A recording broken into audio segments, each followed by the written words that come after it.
First of all, welcome to Timberley.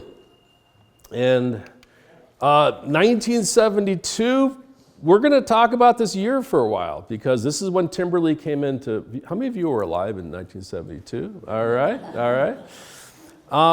There's a lot of amazing things that have happened since 1972 in the realm of what we understand as humanity and just what knowledge has been revealed, especially biblical knowledge as well. But 1972, Timberley was first started. I was the first camper. 1972 became a believer in this year. So big year for me. And Tamarack was my cabin. But since 1972, we know more about the Red Sea crossing. I think a lot of you have been looking into this, and there's so much information, even the path of the Israelites going to Nueva crossing, 800 feet deep. It's like an 8% slope, whereas over here it's super deep, super deep. Over into Midian, there's all sorts of, again, artifacts that have been found. The split rock, I remember reading the Bible where it talks, God said, Moses, go to the rock at Horeb. Well, it's all rocks out there. So how can you go to the rock? But this rock that has been discovered is 60 feet tall. It sits up on top of a 200-foot hill surrounded by a giant valley. It is amazing, and there's beautiful water percussions at the base here. And this is something that was hidden. You couldn't go to Saudi Arabia. People snuck in there, and they were taking images. But now you can go because it's opened up to tourism. The real Mount Sinai. I know a lot of people are like, well, there's many Mount Sinais. Well, no, there's really one. There really is only one. And this is, again, in Midian, in Saudi Arabia. This is the altar where they burned the calf. Mount Sinai is over here, Elijah's cave. There's a whole host of archaeological items here. All sorts of writings on the rocks. Egyptian bulls, what's that doing there, And this is what Moses and the people, they built this. This is a corral leading up to an altar. There was a river coming down from Mount Sinai right there, and this is where they were sacrificed. 12 stones representing the 12 tribes. This has all been perfectly preserved for 3,500 years. Sodom and Gomorrah. We know it's right there in Jordan Valley. It's the Valley of Salts. You can go out there. A pastor of mine in Florida has chunks of sulfur from some of these areas that you can still get. You can light them and they'll burn up. Pure sulfur. It's really high. Brimstone in the area. You can also see where the ground has been scorched. There's these thermoionization, the swirls within the ash. And it's just ash. It's just super lightweight stuff. The guy on the left, he's responsible for most of these finds. One person, and more. Ron Wyatt. I bring up his name because everyone should know about him because he was a doctor in Kentucky. He just went overseas because he wanted to show his kids things, and God revealed incredible things through this one guy. In my Bible, the NIV, this is where they have the trip of the Israelites. They crossed the Red Sea where it's 4 feet deep, and that's where I guess the Pharaoh died. And then they had them going up. But we now know that the crossing is right here in the land of Midian, which says there is over here. This is where Mount Sinai is. It was in 300 or so AD that Constantine's wife said, "Hey, the real Mount Sinai is in the Sinai Peninsula." So really for 1,700 years, that's been the story. That has been the story. And to this day, most of the world looks at this as the Mount Sinai, but it's not. There's no archaeology or anything about that. What else has happened since 1972? Well, when you look at all these layers of sedimentary rock, I know as a kid thinking, oh, how did that get there? How did that get there? And as a teacher, believing in the Bible, how did that get there? And also, like the Grand Canyon right there. But there's, again, what has come out since 1972 is turbidites, that you can have this movement underwater where you can get a seam of sediment that can go on and on and on for miles and miles. It all depends on the energy. And it'll give you a perfect layer. Like, we are right next to the Niagara limestone. It's 100 yards thick. It goes from here all the way to Niagara Falls, which is a lot of miles. It's about 100 yards thick the whole way. The top of it contains lots of fossils all jumbled together. But as you go beneath it, it gets purer and purer into the limestone. These turbidites explain how we can get these layers so quickly. Matter of fact, because of these layers, because of turbidite action, it doesn't, you can't have it in thousands of years even. You can't even have it in hundreds. It has to be a matter of days in order for this energy to be played out. And that's really powerful. That's really important. And when people say, well, you can have a layer of sandstone this uniform, no, you can't. There's no natural way to get a layer of sand uniform, because when it's carried in water and then the water slows down, it stops. It doesn't produce a uniform layer. Now, something else. We have all this. We have 2 miles of sedimentary rock out west in some areas. But when did all of the earthquake action take place, where the faulting took place? Was it during the building up or after? It was after. So we had not only this, by the way, split, and this land lifted up 1 mile. This layer is the same as this layer. This is a mile difference in height. If the water is covered with water, and if the land is lifted up 1 mile, what's going to happen to that water? Yeah, it is going to move at high speeds. And so when we look at the flood, Noah's flood, I see this. I see God completely destroying things of the past, making a clean slate. But then in Isaiah 45, God forms the land so that's usable. The land after the flood wasn't going to be usable, but by forming it, by taking that water and having it run across the land, it's going to produce all sorts of things. Amos, shepherd of Tekoa, talks about the land rises like the Nile and sinks like the river of Egypt. This is a gravel pit near me, and this is a settling pond. And the day before I visited, they had a break, and all the water in the settling pond just ran out on one side. And this is what was left behind, and this looks just like the Grand Canyon that you see if you're flying over it. It's a micro scale of the same event.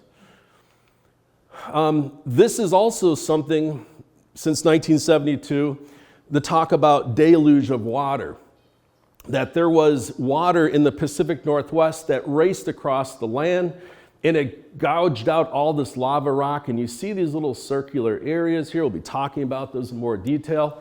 But yeah, there was this big deluge. Scientists fought it for a long time. Harlan Bretz is the one who saw it in the 1920s. He told the people there was a big deluge of water here, and they're like, yeah, too biblical. We're a governmental agency. We're the USGS. We don't do that. So for 40 years, they ignored him. And they're like, it can't be deluge. It has to be the Columbia River. But then finally, 40 years later, in the late 60s, they're like, yeah, there was deluge. Now, this is from a movie, and you can see this wall of water. Is that kind of like what it looked like? Possibly. But this is the deluge we're talking about, people. This is deluge that happened. I've been conversing with Michael Ord a lot. Michael Ord does a lot of studies in glaciation, especially out west. And he's said, yeah, right now there's 40 major floods that scientists have come up with. 40 major floods. At first there was none, but then there was one, the Missoula flood. Now there's 40 major floods. That's interesting. So the Missoula flood, I'm not going to get into too many details, but they said there was a glacial lake Missoula. It broke through. All this water raced to the Pacific in 6 hours. It carved out tremendous things. Though its waters roar in foam and the mountains quake with the waters surging. Think about that. Can water roar? Yes, it can. Matter of fact, when I showed my students, Nova came up with the movie about the Missoula flood, by the way. He talked about the roar of the water. This is biblical. Nova, it's awesome. All right, so one of the things, when I visited this area, I had to go out and visit it. And by the way, I got done with teaching in 2013. Stuff was going on in my district in Wauwatosa, and I'm like, I can't be part of this.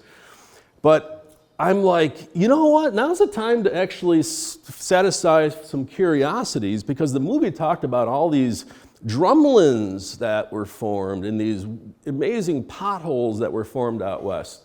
So I went out to visit it and study it.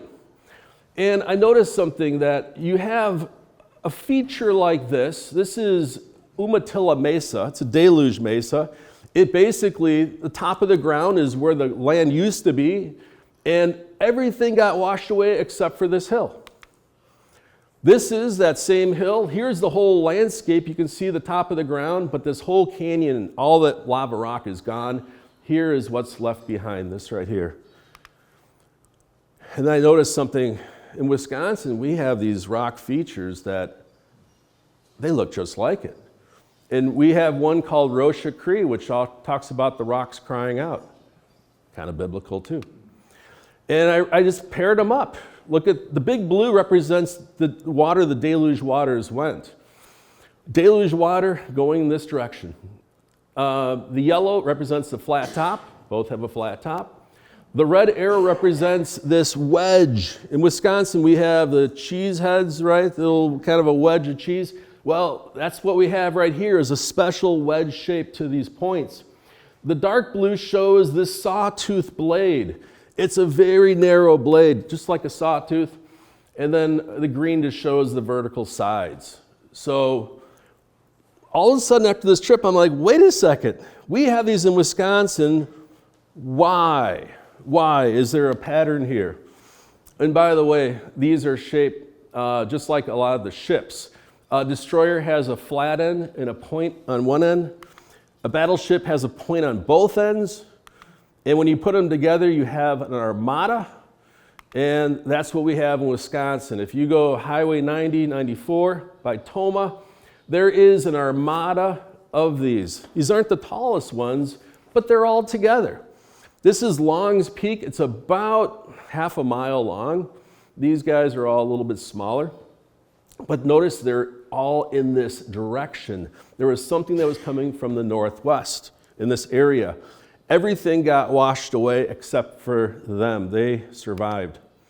This is being on top of Mill Bluff looking out. You can see this is one right here. There's another. Again, looked like ships. Long Peak, is you can't see it. It's to the right. And the Wisconsin River Armada is right across here. Towns like Friendship, Rocha Cree, the Friendship Mesa. But they all line up. They all are in a certain direction. So for a while, a lot of people are like, this can't be. I mean, we know that you can't have deluge, especially in Wisconsin. You have rain, you have wind, you have stuff like that. But when you go to the Gulf of Mexico, it shows all of this debris that's been not just gently taken down, but pushed into this Gulf of Mexico. And they say out here, the sand's 1,500 feet deep. Wisconsin lost 300 feet of sand in the center part. It's gone. We're talking hundreds of square miles, 300 feet of sandstone gone, completely washed out. Coulee country, the Southwest, has half of it gone. We lost a lot. Where'd it go? Gulf of Mexico. Randall Carlson. I invited him to come here. Is he here today? Darn it. Randall, he teaches the Bible in Georgia, University of Georgia. He's not a believer. He's not a Christian, but he uses the Bible because he believes in all sorts of mystic things. So they use the Bible for their mystic. But Randall Carlson is in Georgia, and he has evidence of water racing through Georgia. And he's not well liked amongst a lot of the scientists because they're like, why are you talking about deluge? But he's gone around and he's studied the Pacific Northwest, and he studied actually Wisconsin, he studied around the world. He knows there was deluge. There was not just deluge in one spot, but this is his map. He's like, there was deluge all over our country, all over Asia. It all happened the same time. His view is that there was something from space that came down and boom, caused the ice to melt, and everything melted instantaneously, and you had these floods. Well, I agree with the fact that there's deluge of water, but there's a difference here. And here we go. I grew up with the ICR, Institute for Creation Research. I got the monthly Acts and Facts. Love it, gave money and everything. And I realized in reading it that they said that they didn't have enough scientists to do the work to look into the ice age. So, but if they said based on the work of the people, of the field geologists, that their work is trustworthy. And as a result, the ICR and all creation groups have been teaching the ice age. No one questions it. No one. I started teaching in Wauwatosa in 1995, I think it was. And I was so excited because I lived in the Kettle Moraine, and I'm going to teach about the Ice Age because that's where I live. And I spent 2 weeks with my students talking about the Ice Age. I love talking about the Ice Age. So much great stuff to talk about. But it wasn't until later that I realized when you look at the field geologists, they're told to go out, and when you look at the landscape, how did glaciers do this? Think about that. If you're told, how did glaciers do this? You can't say, well, I don't think it was glaciers, because you're going to lose your job. So even field geologists are strapped, and they're going to have some issues. This is a map of Wisconsin. This is what I had up in my classroom, and this shows the movement of ice. And really for today, we're going to be focusing on this guy right here, the Green Bay Lobe. There's the Lake Michigan, and there's these other ones up in northern Wisconsin. But this is our focus. And when people look at this, they're like, okay, I see that. I could see ice coming down from Canada, and the ice stopping right there. You have a moraine there. Yep, there's a moraine there. Okay, it must be ice then, right? Well, over here, we got glacial features in these areas that haven't been touched by glaciers. And that's a problem. That's a problem. So for me, it was all about 2013. That was the year of the shift. That's when all of a sudden I got out of teaching, and I'm like, God, what do I do? And I got into His Word. I just started reading the Bible. And because that's the anchor. When things are spinning out of control, there's only one anchor, and that's the Almighty. He's going to reveal Himself in the Word. And it was during that time that I started writing a book, and then all of a sudden I had thoughts about where I lived in the Kettle Moraine. It just didn't add up. These things did not add up. And I started writing about there weren't glaciers.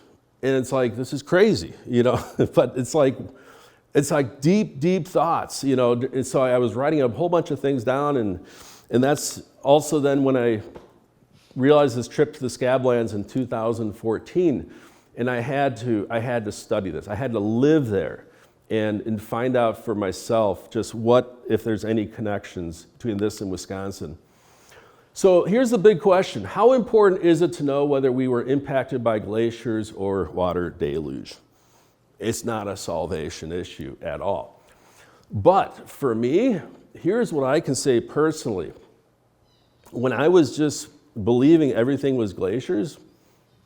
Okay, but I had a lot of questions.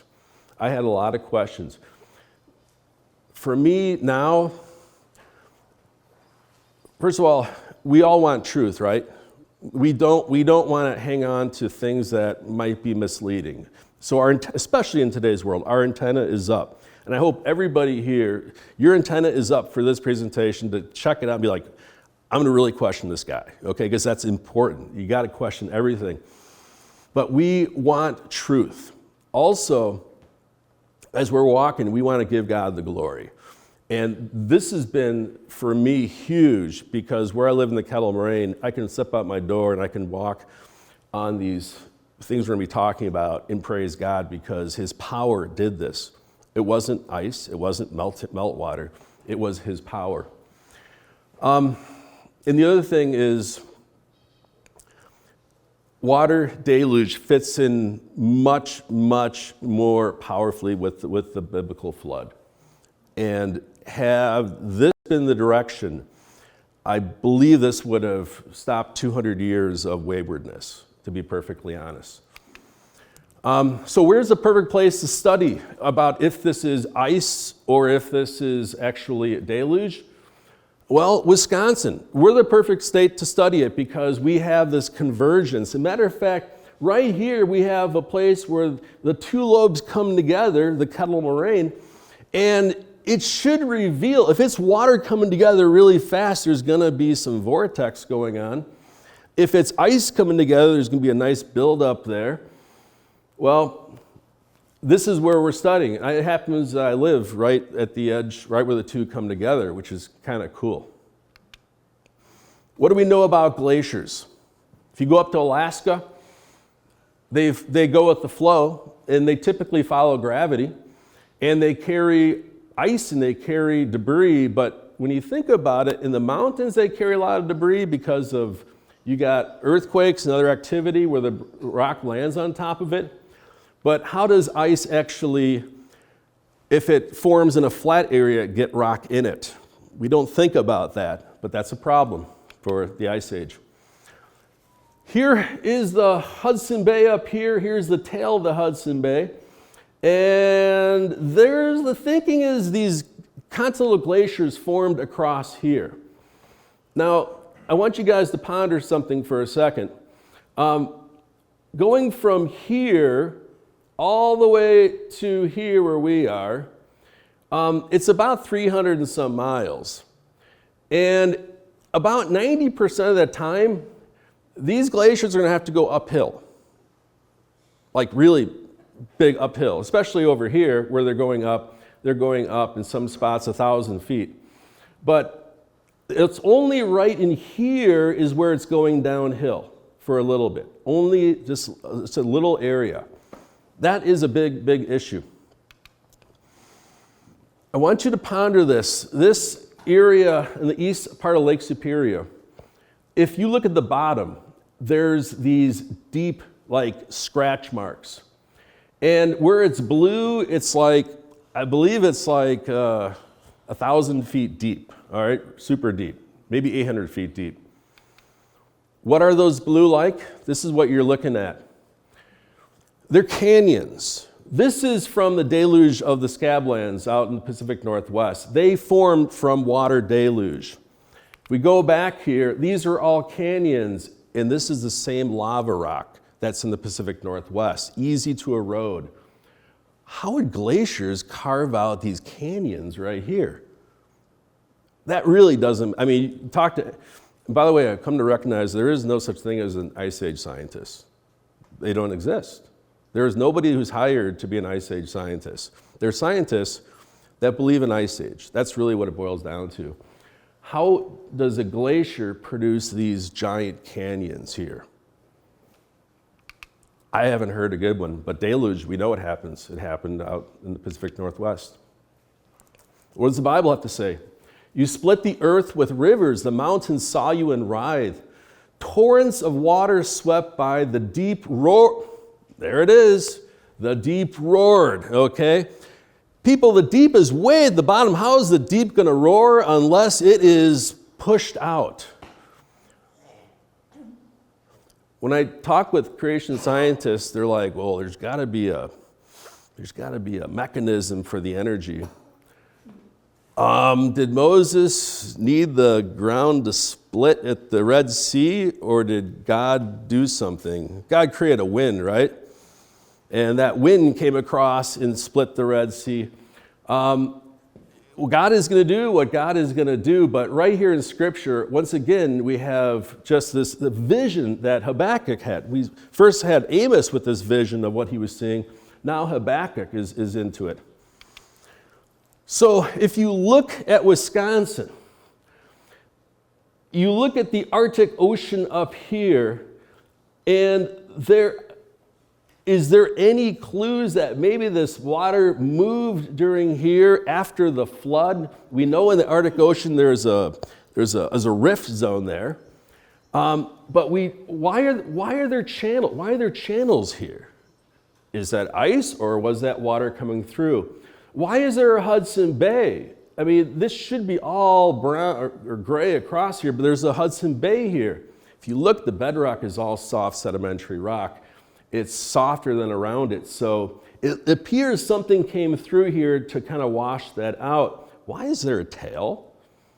Again, that tail is there for a reason. Why is there like a perfect semicircle over here? That might be from when the water went back into the sea and it started to form a gigantic spin like it did in Japan after the tsunami. There was a huge vortex that happened out there. Maybe. We'll have to wait and see. Amos 9:6, who calls for the waters of the sea and pours them out over the face of the land, the Lord is his name. So once again, these prophets talk about water that is used by God for accomplishing his purpose. Now, before we get into the really cool things, I want you guys just to sit back. And for those of you who are like hanging on to the ice age, you're like, I know it's true. Great. I'm not going to change your mind, okay? All I want is everyone to have as open a mind as possible.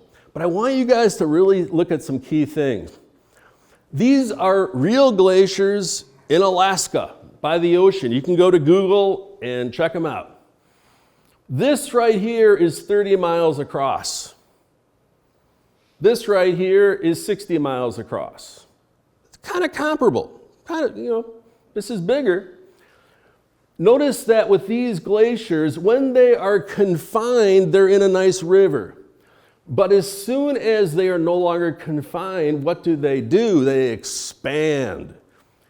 And they really expand. They're going with gravity, by the way. They're going with gravity. This is going uphill. They're saying this is going uphill in this shape. Now, I have my pastor friend in Florida. When I showed him this, he's like, no. And it caught me. He's never seen glaciers or anything about the Ice Age because he's in Florida. But he's like, no, that makes no sense. Over here, this is flat. There isn't a hill in central Wisconsin. This was all washed away. Remember, 300 feet of sand is gone. And yet the ice didn't expand into the flat area there. Again, I toss out these questions because this is reality and this is an artist's impersonation of what happened. I taught this my whole life because I never really delved deep into it and didn't even think much about it. So let's take a look at the Green Bay Surge here. Let's look at that core of that. So here it is. This is the core, and if you watch what happens here, this core is moving down to the south-southwest. This area, and by the way, again, this is Door County. We got Green Bay, Appleton, Oshkosh, and all Madison's over here. This area is all flat. It's the rift zone. It is very featureless out here. But when you look over here, things radically change. So we had this movement this way, But look at what took place over to the right there. Over here, all of this moved horizontally. Does that move like a real glacier does? I don't think so.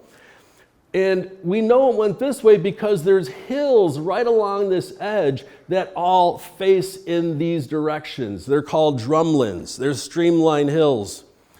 And this is why I went to the Missoula flood area to study drumlins, because I thought drumlins were glaciers. I was always taught by my professors that drumlins were something that glaciers produce. Here are the drumlins by the Missoula flood. Here are some drumlins that by me in southeast Wisconsin. They're streamlined hills. They're actually the same things. So we know these were produced by deluge. Most people think these were produced by glaciers, but could they have been produced by water? Well, again, Green Bay lobe, the red line is the moraine. That is that pile of debris at the edge there. And when I went out to the Pacific Northwest, I also stopped by some of the mountains because, again, I'm not against glaciers. I love glaciers. I've been on glaciers. I've been inside glaciers. I know glaciers have been in a lot of mountains. They're not there now. But when I visited this one in Joseph, Oregon, it's like, look at this beautiful moraine. Look how steep that inner slope. Is there anything like this in Wisconsin? No. But what about South Dakota? No. Iowa? No.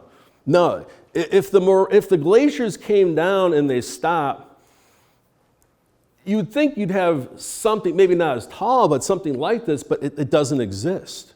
It doesn't. This is a true glacial moraine. And we don't have these in the moraines of the Midwest. Now, if you look at this right here, this is a map of, this is that moraine in Wisconsin.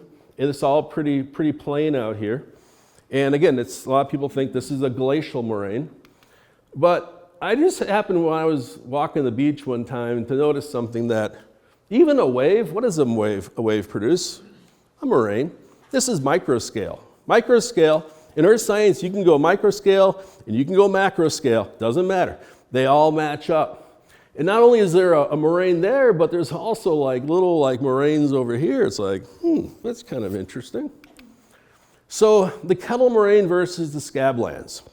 We, by the way, are right near the South Kettle Moraine. It's about north of us, about 5 miles from here.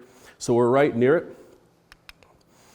The Scablands, well, this is the typical terrain. It's all gnarly. You got these mesas out here. You got potholes.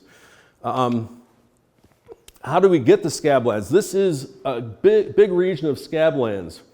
And there has to be a reason why it's here and not like over there. What happened to create Scablands here? Well, deluge flows came in two different directions. When you have this two different direction mix, you get vortex. Anytime you take water or air and you add energy, what do you get? Vortex. You get tornadoes. You get all these things. We live in a world of vortex. All right? If you guys have a power blower, you know we live in a world of vortex because there's all sorts of cool things you can do with that. But on windy days, I don't know about you guys, I look outside a lot of times on windy days because it's kind of cool. And the leaves are all doing little cyclones, snow. It's really interesting. So the Scablands is because of this this energy that combined in two different directions from deluge water, and it produced this landscape. Now, we look at this and we're like, oh, that's cute. You got hills, you got a lake. But this is a battleground, and it took probably a half hour for everything to finalize. So it was quite the process going on. Perception is our reality. We all have perceptions about everything. We all do. And our reality only changes when we get to know it more. Well, this is where I live. I live in the town of New Prospect, all 24 people here. And this is where the DNR will say, here's the Lake Michigan lobe of ice came to here. Here's that moraine. And then the other side is the Green Bay lobe of ice. So that's what the signs say. But here's what you really see. You see a mesa that's flat, and then there's a valley, there's another flat mesa, another mesa, another mesa, another one. Can you see those mesas in this picture right here? No, it looks like a big hill. It looks like a glacial moraine. Well, if you go visit that area, here's one of them right by my house. And this is, again, 100 feet above where I live. It's all flat. And you go look across the valley a third of a mile away, it's all flat right there. That's another mesa. So it hit me back in 2014 that, my gosh, these were all connected. All of this land was all connected. And then I'm like, oh my gosh, that water had to have come through here. So that was like, oh my God, this is fascinating to think about. And since then I've been mapping out, and these were all flat top mesas across here. They're all over the place.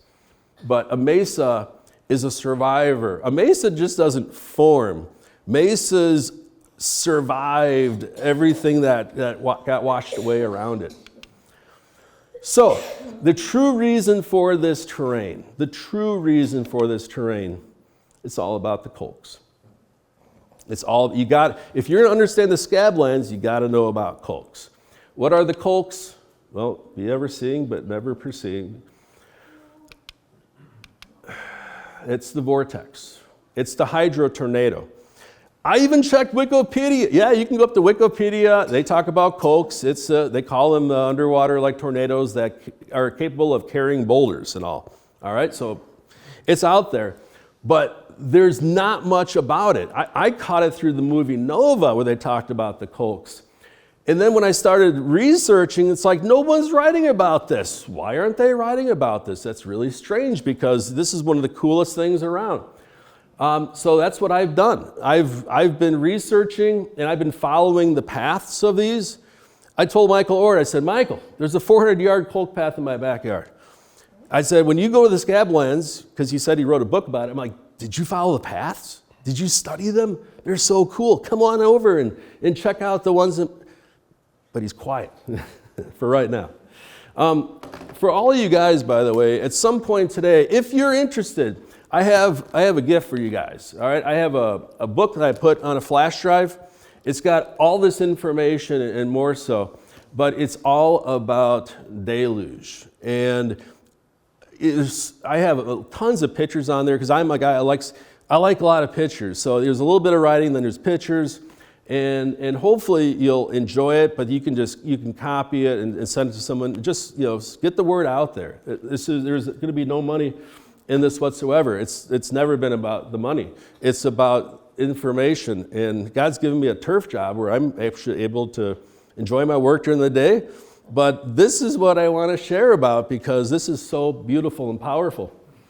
So there's these colks that exist, that they're there for a short amount of time, but it's because of high energy. You can see the boulders being carried around. And there's only 2 pictures I've ever seen of colks. Nova has one, and then this is the other one. Nobody else has even made pictures of them. I don't know why, but I think the answer is not good. So we need to renew our minds because we can have a mindset of something and think, okay, we got it all figured out.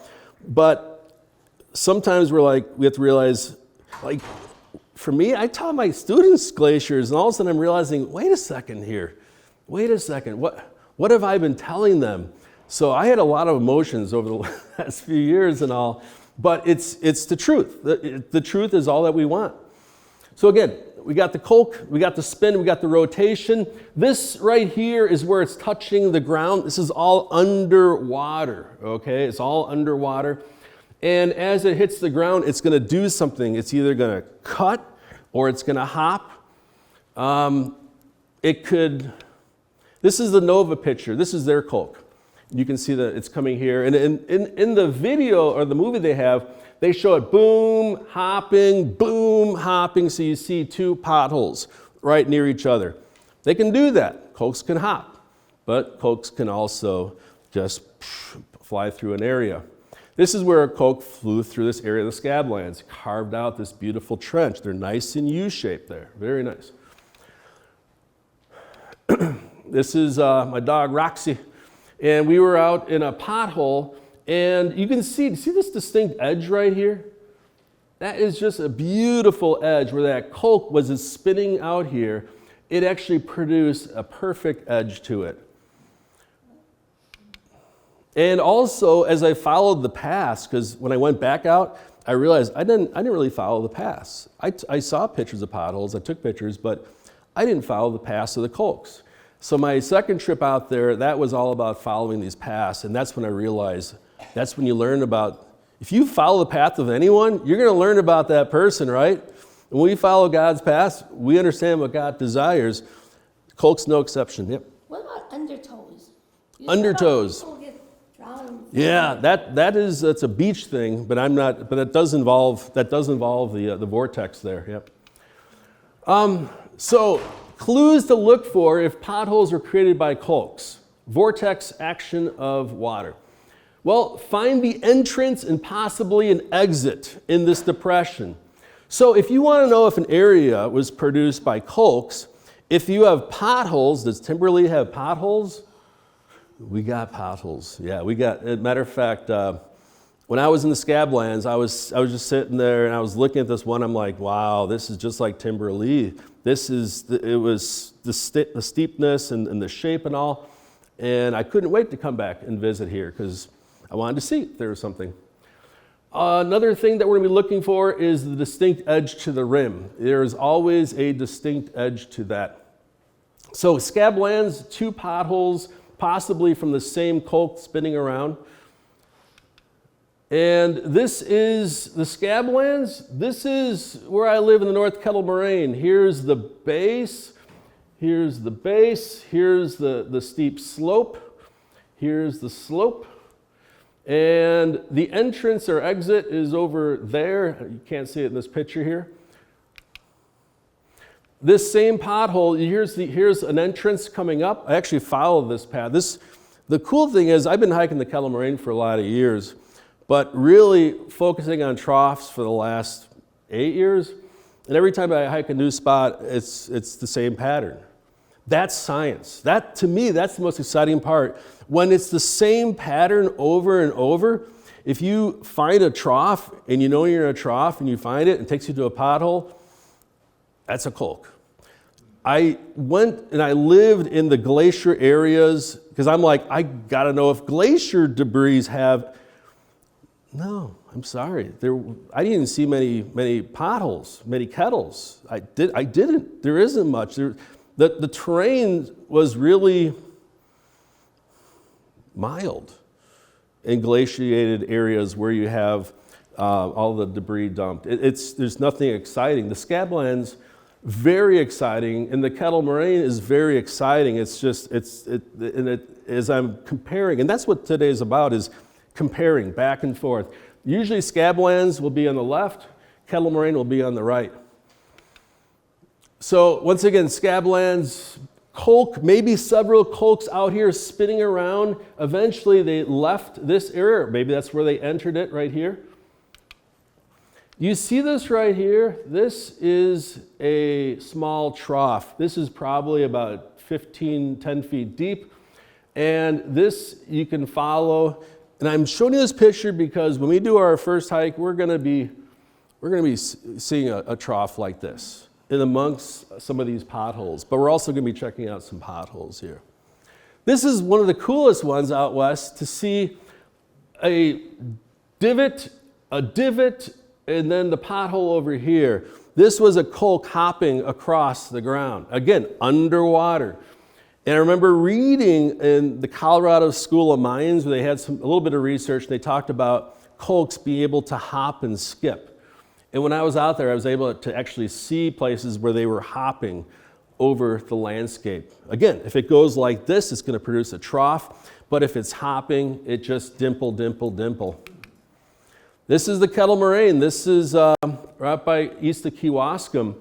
and there's a big trough area on this side of the road, but then all of a sudden you get to dimple, dimple, dimple, and it's kind of in a pattern, kind of veering to the right here. Hopping taking place. Yes? I was just wondering, like, so what usually triggers those cold vortices? Mm. Is it, like, as I'm thinking about it, like when I usually see like a vortice in like along a river or something like that, it's usually at a drop of elevation, like at the bottom of a waterfall, you'll see those things. But this would be like a fast swoosh of water, so then it wouldn't last like. Yeah, I mean, it depends. In the Kettle Moraine where I live, you're yes, the question is what produces the different types of vortices, or yeah, what triggers a vortice? Like, yeah, what can create that vortex? First off, when you have that convergence of the two waters, Lake Michigan, Green Bay, Lake Michigan, converging, if they're coming in deluge, let's just say they're going 50 miles per hour, maybe it's 100, I don't know. But when they're converging, this energy is going to create the right there. Now, is it possible to have some of that in the upper part, just like in a thunderstorm where a tornado forms above and comes down? I'm thinking that might be for what we're experiencing here in this region. I'll show you pictures in the second presentation. But so it's possible to have something from above coming down. Random Lake is a place nearby where I live, and it's Random Lake because there's no other lake around there, but when I'm at that lake, I see the vortex all around. So there was something that maybe just came down upon there from the deluge water. Good question. As I know in the movie, they're like, well, could these things be real? How can you have it? And they had basically water going past a rock object to produce those.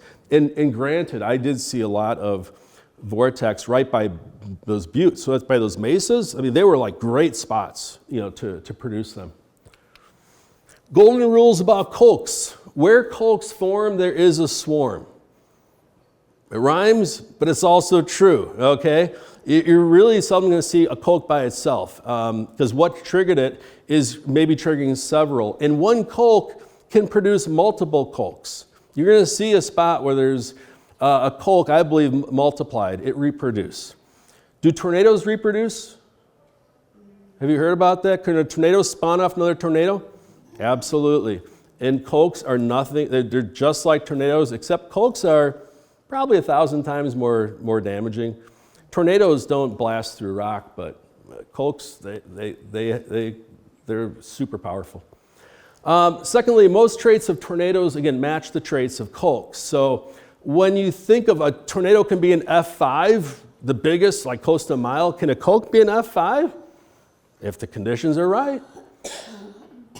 What size are the colks around here, or like with the Kettle Moraine where I live?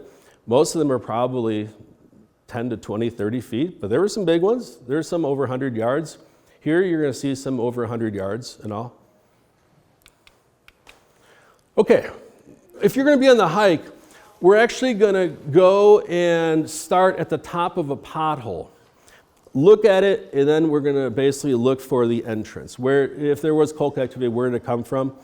And then we're going to basically march around this big pothole network. We're not going to be in the woods except for one spot if you want to. Yes? Is it possible to distinguish between an entrance and an exit? Or is it That's a great question. I'm always trying to figure that out. Because what's going to happen is you're going to see expansion where, okay, it's getting bigger, but I've also seen some place in the Kettle Moraine where that expansion all of a sudden contracts again.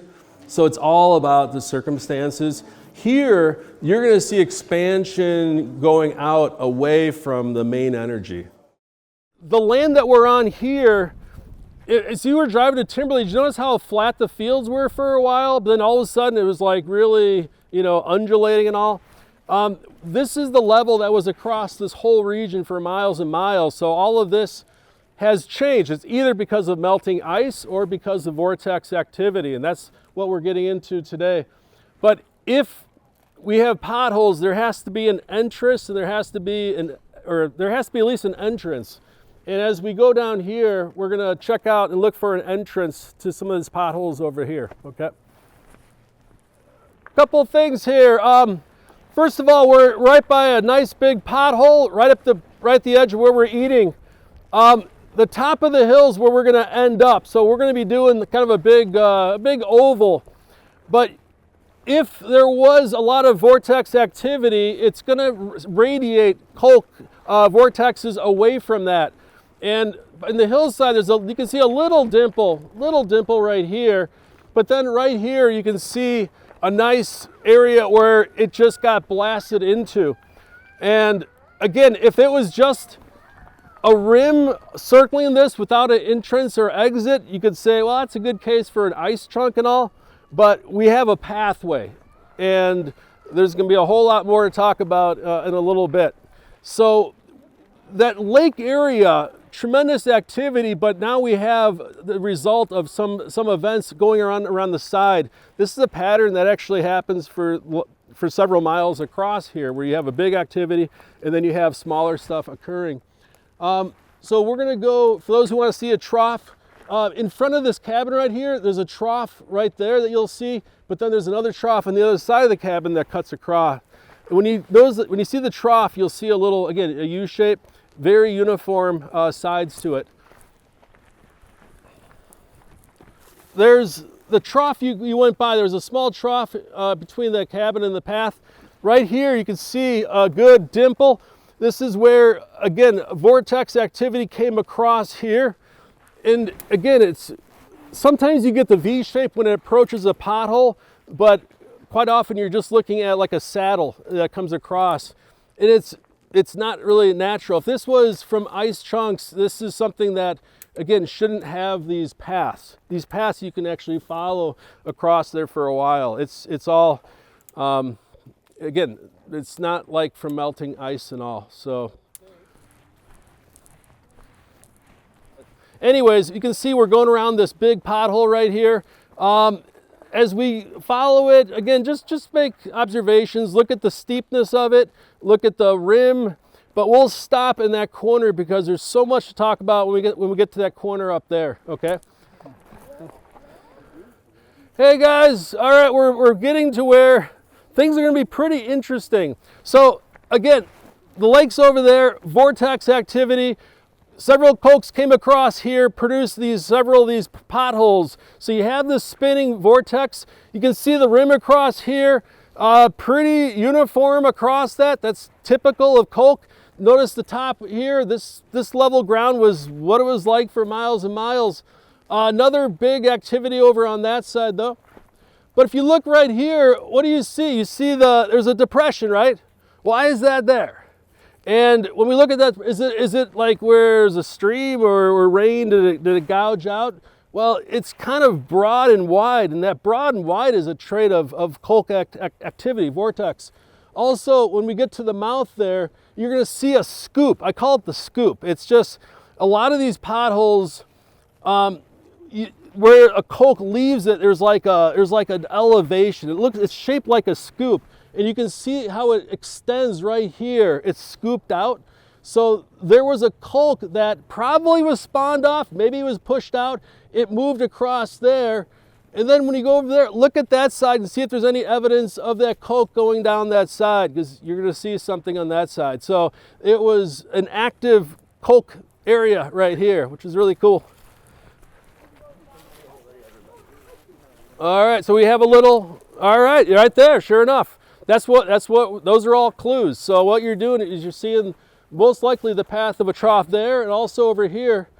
So again, it could be two that popped out of here. Once again, I've asked ICR to provide scientists that could talk about this from an Ice Age perspective, but they haven't gotten back. So if anyone wants to share from a glacial perspective, you know, I'm all for that, because we just want to talk about science and get to the truth, because that's the cool thing. A lot of times science will reveal, and especially through His Word, we can learn about. And I've learned a lot about Deluge through His Word, through the prophets, which is pretty interesting.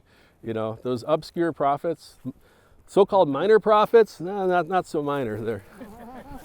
Again, if there's vortex activity going on, it's chaos. So we're on remnant land, but this land was all the way across for miles, all this height. but this is Survivor. This is Survivor land. You look at this, there's a depression, and then what's behind that? There's another depression.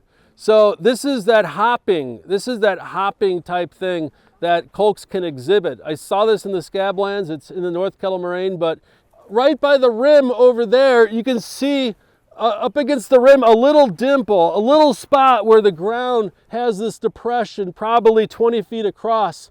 And then it skips over the sidewalk, produces this depression right here, and then hops again, produces the cross timber where back in the 80s, I rededicated my life to the Lord. I mean, this is so cool for me to be back here, but I did not know that this was tied to VORTEX and all.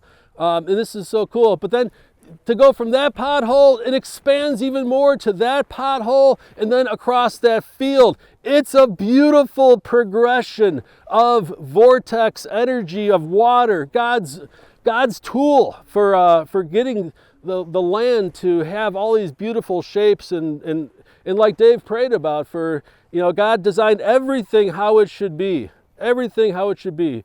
And he knew that there was going to be a building right there that the gospel was going to be preached from, right there, you know. It's so awesome. So I encourage you guys just to go and walk around, look at where that begins, and then see the sequence from a different angle. It's just absolutely spectacular. I love seeing it.